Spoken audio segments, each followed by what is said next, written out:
Woo! The power has been with you all along. Hey, ladies and gentlemen, this is Trey Michael. And this is Starla Michael. And today we want to touch on a topic that we've been hearing a lot of people in the light working community speaking about. Everybody's feeling this way. Everybody's feeling this way. And it's feeling like separation. So we just want to touch on a few bases about some of the experiences. And I want to say that we're having, but we're not. And it's not because we're great or we're below or beneath.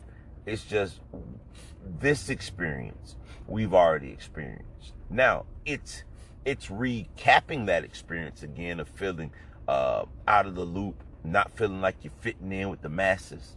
Yeah, you know that feeling, right?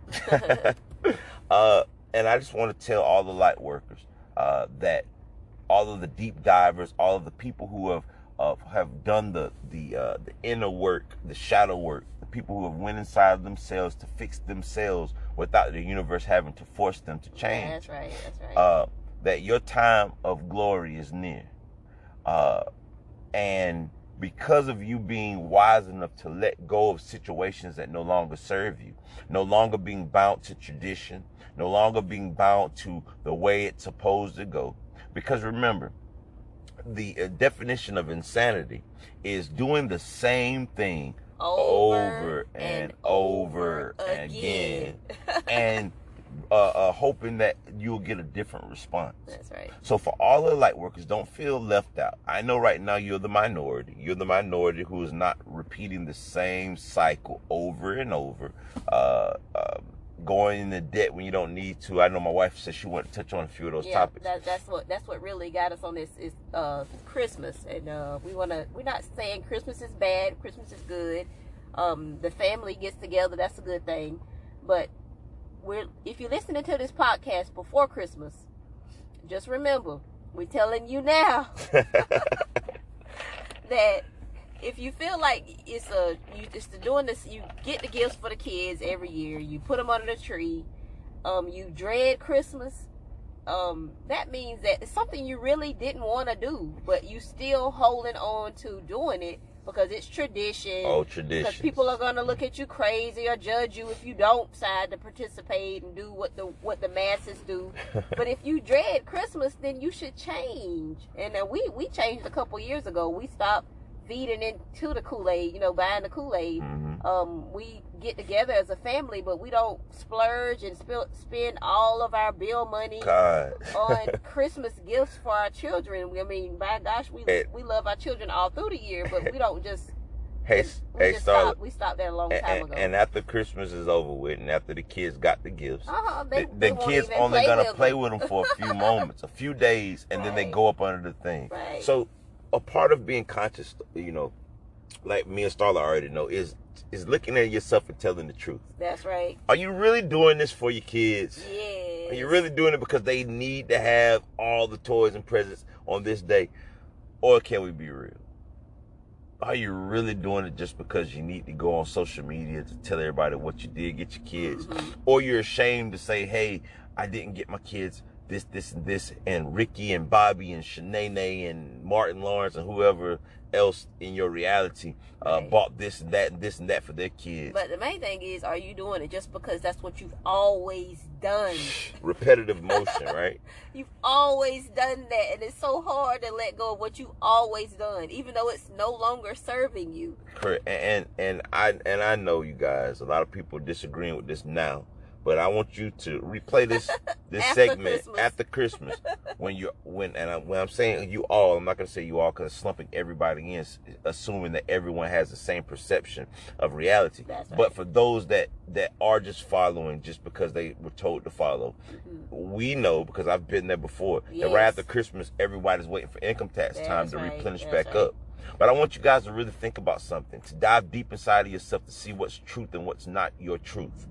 The truth is, if Christmas was supposed to be to celebrate the birth of Christ, right?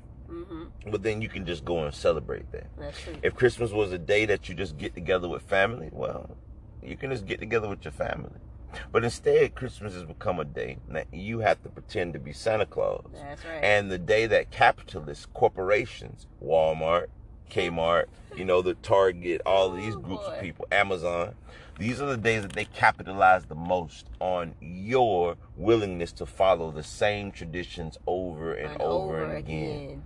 Now, right. if the tree bear good fruit, then that means the day after Christmas, you will be feeling joyful and joyous. But instead, we know that most people, which I'm thinking of the 98% of all the population, they have regret and dread because now you got to go pay the bills on January the 1st. Rent's due, lights Right. due, cables due, insurance due, and you've placed yourself in a financial bind. Now, what does this have to do with consciousness? Well, I'm glad that you did ask. What it has to do with consciousness is simple. You have to be able to let go and change if you're ever going to bring about a new world. That's right. See, you guys, for so long, we always say, man, I wish life was better. Why does this world have to be so bad? Why is there so many evil people here? But at the same time, none of us as a whole, as a collective, have made the decision to say, hey, let's change some of the small things. Yeah. For crying out loud, how can you stop sex trafficking and all this stuff if you can't even stop going to the Walmart to go spend all of your last rent money and gas money and food money for gifts that you know your children are not going to play with but for 2 days? I mean, it has to be some place that you choose to start. Mm-hmm. So I don't want to touch on the people who have not made the choice. That's your choice, man. You live, you learn, and that's what the journey is all about. It's not the destination, it's the journey. That's right. But I do want to say this to those that have already walked the path, those that have dived deep inside of themselves. I want to let you know this: the first shall be last, and the last shall be first. Your time is coming. See, the time that the world of following the same traditions over and over, it's no longer going to serve the world anymore. Mm-hmm. See, before a new world can ever come, the old world must be destroyed. And it will not be destroyed by your hands. So I'm not saying destroy and death and things. I'm just saying that before you can plant new vegetation into an area, that vegetation has to be gone. That's right. So what happens is the universe recycles itself. Earth does too. It's going to get rid of the old system completely. So then people are going to attempt to find peace and joy and happiness and contentment within the old system, and it's no longer going to be there. So the reason you're feeling this neglect, the reason you're feeling this separation from everybody else in the masses is because where you're at, you're supposed to be laying the foundations to the new world that you're creating. And of course, like always, it's lonely there because most people are not laying that foundation. Mm-hmm. They're still enjoying the fruits of their old world, you know. But what happens when that old world roots get plucked from the ground?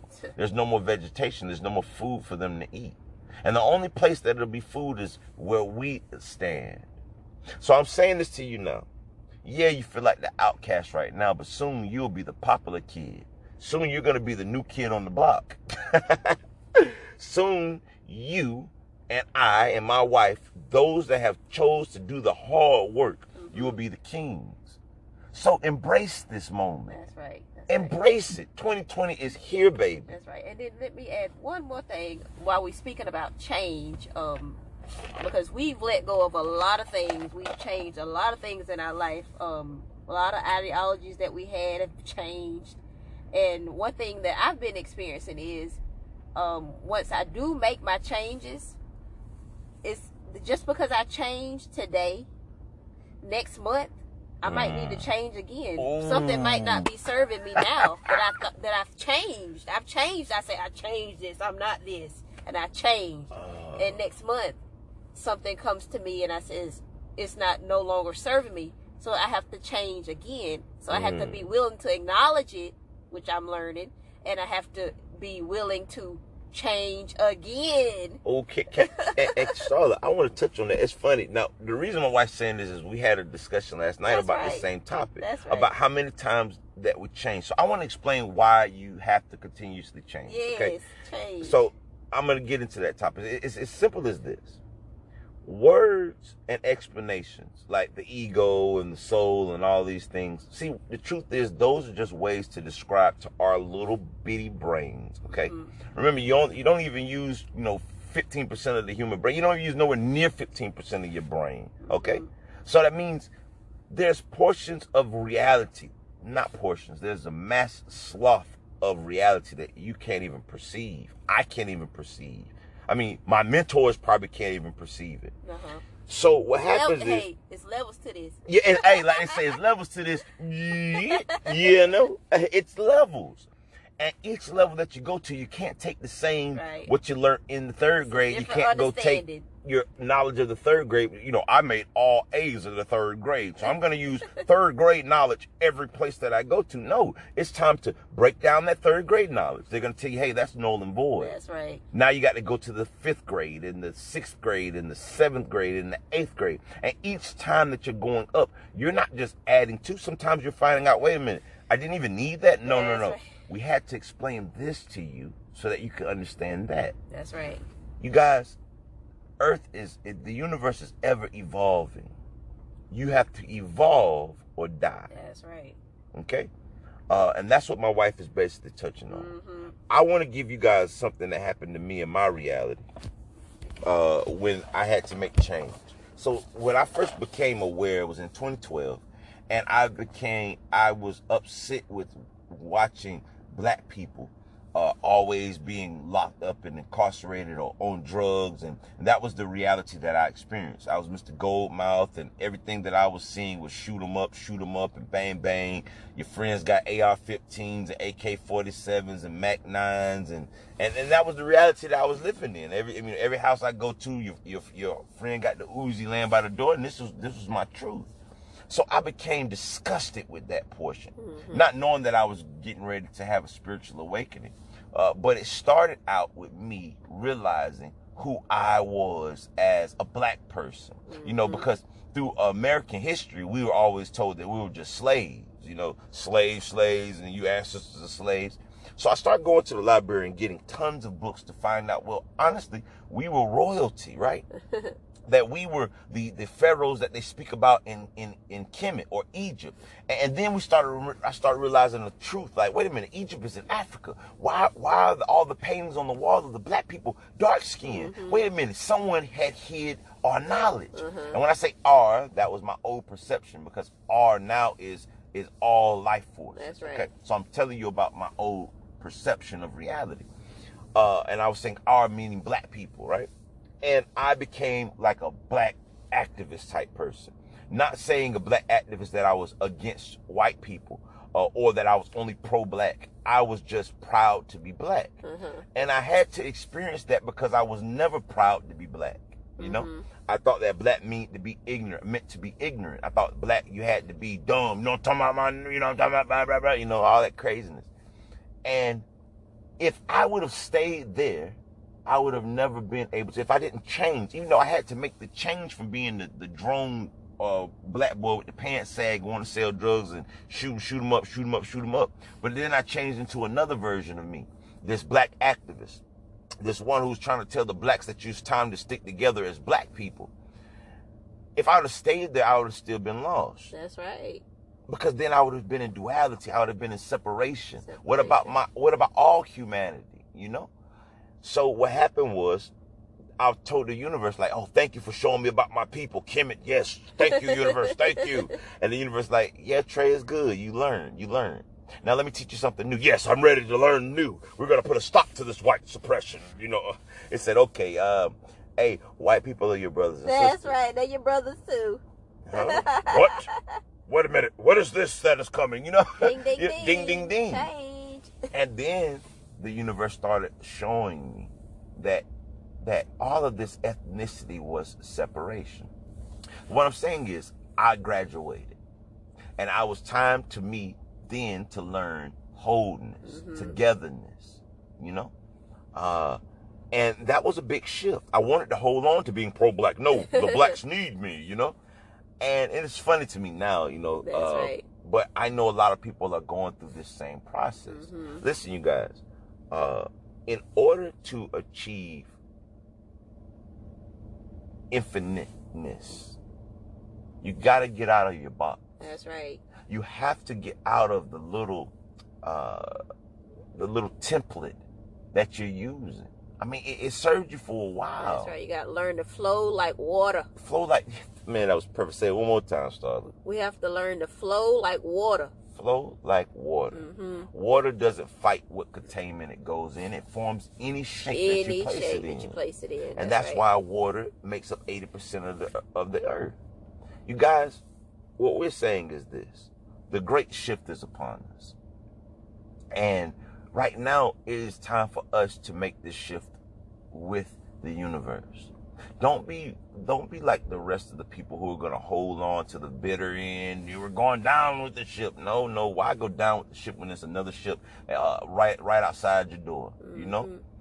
The shift is happening whether you want it to happen or not. Don't allow the world's telling you, hey, you're weird and all this. Don't let that bind you. Don't let that make you go back. You've came so far. What does it serve a man to swim from the center of the ocean, to survive the waves and the sharks swimming with all of their might, to finally make it to the beach's sands and are too tired to pull your face out of the sand to breathe and die on the beach shore? You should have just died in the middle of the ocean. And I'm not saying this physically, I'm just saying spiritually. We've come too far. You're at the doors of the age of Aquarius. 2020 clear vision is here. Woo woo. Woo! So listen, you guys. We just wanted to give you some stuff that we've been experiencing and stuff that we've been hearing a lot of our fellow brothers and sisters of the light experience. A lot. And we want to tell you, don't feel bad about being separate from the bunch. If you feel like you're not a part of this world, if you feel like you don't fit in, it's because you came to create a new one. That's right. Listen, you guys, like we always say, live, love, and laugh, and namaste, namaste, namaste. Peace. Peace, everybody. You guys, create that new world. And stay enlightened. And stay enlightened. Peace.